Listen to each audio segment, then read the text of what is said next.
اللہ تعالیٰ نے ہمیں پیدا کیا، وہی ہمارا خالق، وہی مالک، وہی رازق، اور اسی کی طرف ہم سب کو لوٹ کر جانا ہے۔ دنیا میں ہم جو کچھ بھی کر رہے ہیں ان میں سب سے اہم ترین کام اپنے خالق کو راضی کرنا ہے۔ اس زندگی میں جو کچھ بھی ہمارے پاس ہے وہ سب اسی کا دیا ہوا ہے، چھوٹی نعمت ہو یا بڑی، سب اسی کی طرف سے۔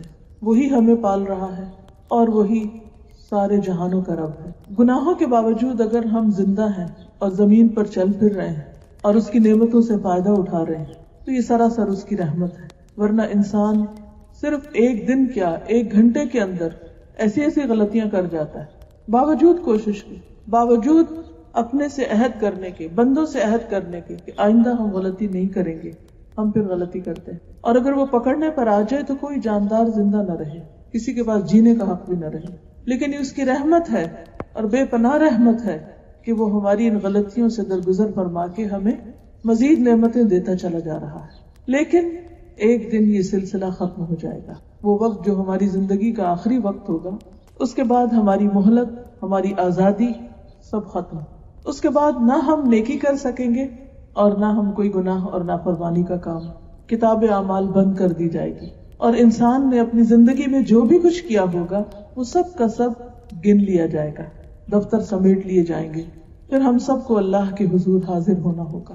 اس حاضری کے لیے جو تیاری ہم کر سکتے ہیں، اس کی رضا کے لیے، اس کی خوشی کے لیے جو بھی ہم کر سکتے ہیں وہ اسی محدود لمیٹڈ پیریڈ آف ٹائم میں کر سکتے ہیں، اس کے بعد وہ ختم ہو جائے گا۔ لہٰذا ہم میں سے ہر ایک کے اوپر لازم ہے کہ وہ اپنی زندگی کے ہر لمحے کو بہت وائزلی، بہت عقل مندی کے ساتھ اور بہت سوچ سمجھ کے گزارے۔ پھسلنا تو راستہ چلنے کے ساتھ ہے ہی، پھسلتے بھی رہیں گے، لیکن پلٹتے آئیں، واپس لوٹتے آئیں اور اپنے رب کی طرف رجوع کرتے رہیں۔ اسی لیے جہاں اللہ سبحانہ و تعالیٰ نے عبادت کا ذکر کیا ہے وہاں ساتھ ہی اللہ سے مدد مانگنے کی بات بھی۔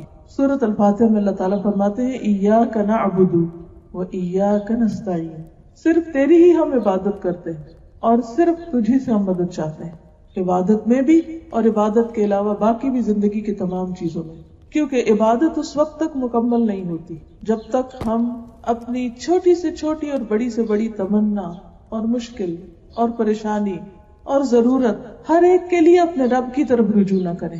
کیونکہ عبادت کا کیا مطلب ہے؟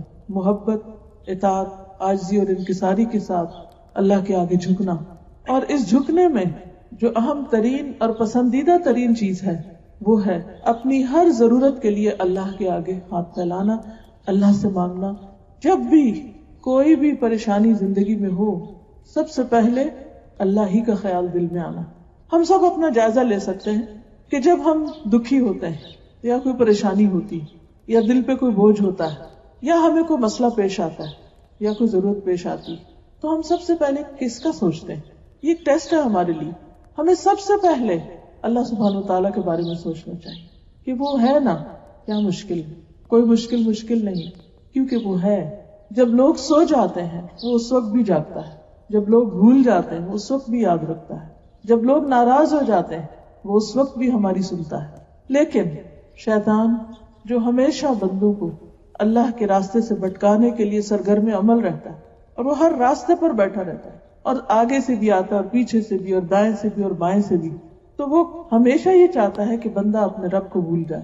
اور شرک کا پہلا دروازہ ہی یہاں سے کھلتا ہے جب بندہ اپنی کسی بھی مشکل میں اللہ کی طرف جانے کی بجائے لوگوں پر توکل کرنے لگے، لوگوں کے پیچھے بھاگنے لگے، انسانوں پر امیدیں رکھے اور انسانوں کو اپنا رازق اور اپنا مالک سمجھنے لگے۔ کوئی انسان ایسا نہیں کہ جو ضرورت مند نہ ہو۔